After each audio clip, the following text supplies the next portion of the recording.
তো আজকে ওনার কাছে আমরা জানবো সেলাই জগতের কি কি নতুন পুরাতন কি কি মেশিন আছে এবং মেশিন এর পার্টস। তো আমাদের সঙ্গে অবশ্যই থাকুন, পুরো ভিডিওটা দেখুন। আসসালামু আলাইকুম মিলন ভাই। ওয়ালাইকুম সালাম ওয়া রাহমাতুল্লাহি ওয়া বারাকাতুহু। পুরাই দি ব্যস্ত রে ভাই। হ্যাঁ ভাই, এই যে কিছু ভাঙাচোরা মেশিন না মনে করে ব্যস্ত আছি।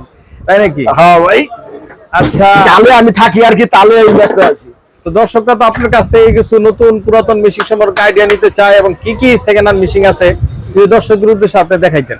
অনেক অনেক ধন্যবাদ সলিমুল্লাহ ভাই, আর দর্শকদেরকেও জানাই স্বাগতম। তো আছেন আমার দোকানে, তো ফার্স্ট আমি আপনাদেরকে দেখাইতে চাইতাছি নতুন পুরাতন মেশিন কোথায় ঠিক করে। হ্যাঁ, আচ্ছা। আমরাই ঠিক করি। তো আসুন আমি দেখাই আপনাদেরকে মেশিন। যেরকম এই যে একটা মেশিন দেখতেছেন, ঠিক আছে? তো এক ভাই বলছে, ভাই এই মেশিনটা আমি ঠিক করবো। তো এটা আজকে 10-12 বছর ধরে তার ঘরে পড়ে রয়েছে, ঠিক আছে?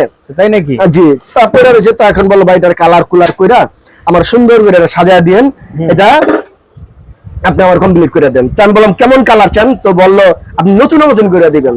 তো কিছুদিন আগে এক ভাইরে আমি এই যে এই মেশিনটা কালার করে দিছিলাম। তো ওই যে একটু দেখান দর্শকদেরকে। সম্মানিত ভিউয়ার্স, দেখতে পাচ্ছেন একদম নষ্ট, একদম জং খাওয়া একটা মেশিন, খুবই সুন্দর ফ্রেশ করে কালারিং করে দিয়েছেন, তাই নাকি ভাইয়া? জি, তারপরে আমি বললাম তাহলে দেখেন এরকম দিলে হবে কিনা। তো দেখে তো লোক অবাক, ভাই এত সুন্দর ভাবে করতে পারেন আপনারা? তো বললাম হ্যাঁ। তো উনি বললো আমাকে ঠিক এভাবেই করে দেন। ঠিক আছে, তো দর্শকদেরকে বলবো কারো যদি নতুন পুরাতন মেশিন থাকে তো আমাদের কাছে নিয়ে আসবেন, আমরা সার্ভিস করে থাকি। তারপর আরেকটা দেখাই, ওই যে কিছুদিন আগে আমি আরেকটা ভিডিওটা দেখাইছিলাম, একটা স্বামী স্ত্রী ঝগড়া করে মেশিন ভেঙে ফেলাইছে, ঠিক সেরকমই আরেকটা মেশিন আছে আমার কাছে। এই যে এটার অস্তিত্ব বলতে কিছু নাই।